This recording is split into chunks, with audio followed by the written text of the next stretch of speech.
Rais wa Jamhuri ya Kenya. Mimi ni mfupi lakini si mfupi hivi ndugu yangu. Rais, kama nilivyo kimaumbile nitakuwa mfupi hivyo hivyo wa maneno. Mwanzo nataka nipeane shukrani zangu za dhati kwa kukumbuka ndugu zetu Waislamu na kuja kuwa na iftari pamoja nao.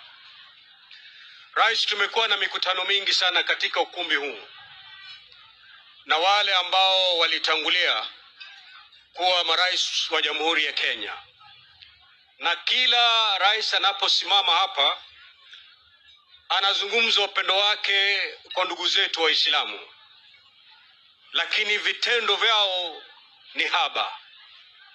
Lakini wewe ni muungwana, na muungwana ni vitendo. Umeonyesha wazi wazi kwamba upendo wako kwa umma wa Kiislamu si maneno tu, bali ni vitendo. Nafikiri Waziri Mvurya, Waziri Duale na pia gavana wa Mombasa amezungumza kuhusu mambo ya vitambulisho. Rais, hilo lilikuwa ni donda sugu hapo Pwani.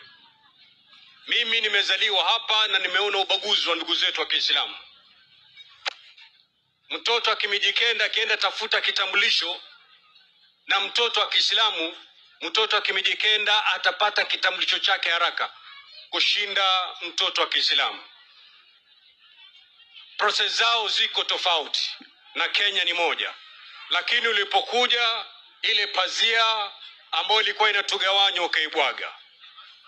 Nikishikilia pale Mheshimiwa Gavana alivyozungumzia kwamba kwa sababu ya Mheshimiwa Rais kufungua ile pazia, sasa hivi vitambulisho vinatoka kwa wingi.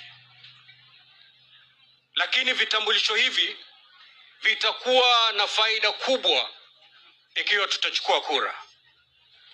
Rais, nikupatia zile takwimu ambazo ziko hapa Pwani. Nitakupatia mfano Kilifi. Kilifi sasa hivi tunapiga kura 586,000. Lakini wenye vitambulisho ambao hawajachukua kura ni zaidi ya 500,000. Kwa hivyo wakati rais yuko mbio kuhakikisha kwamba tumpata hivi vitambulisho, ni muhimu ndugu zanguni tuchukue kura, ili wakati wa kufanya maamuzi wa ni nani ataongoza taifa hili na ni nani ataongoza katika uongozi wa mashinani, tuwe sote tuna silaha. Kwa hivyo rais, mimi nataka nikwambie kwamba nimezungumza na ndugu yangu Mvurya na tumeafikiana kwamba tutaanza Lamu, tuje Tana River, tuingie Kilifi, tuje Mombasa, tuingie Kwale, twende Taita Taveta. Ajenda ni moja, kuhakikisha kwamba kura ya Pwani inatoka 2,000,000, tunaisukuma kwa nguvu ya Mwenyezi Mungu tuifikishe kura 3.5 tunapopiga kura mwaka ujao. Na hilo litakusaidia pakubwa. Kama vile wenzangu walivyozungumza, ni kwamba we are in the broad based government.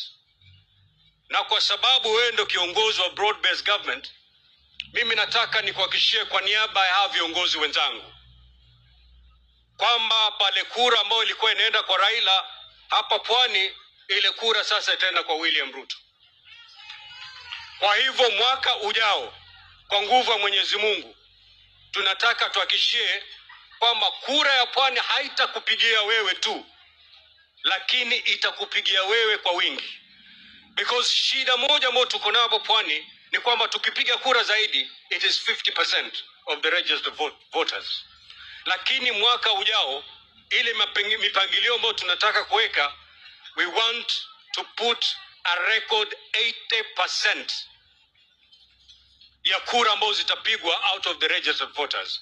Na Mwenyezi Mungu akitujalia, 80% hiyo ambayo itapigwa hapa, Mheshimiwa Rais, hiyo yote itakuja katika kapu lako.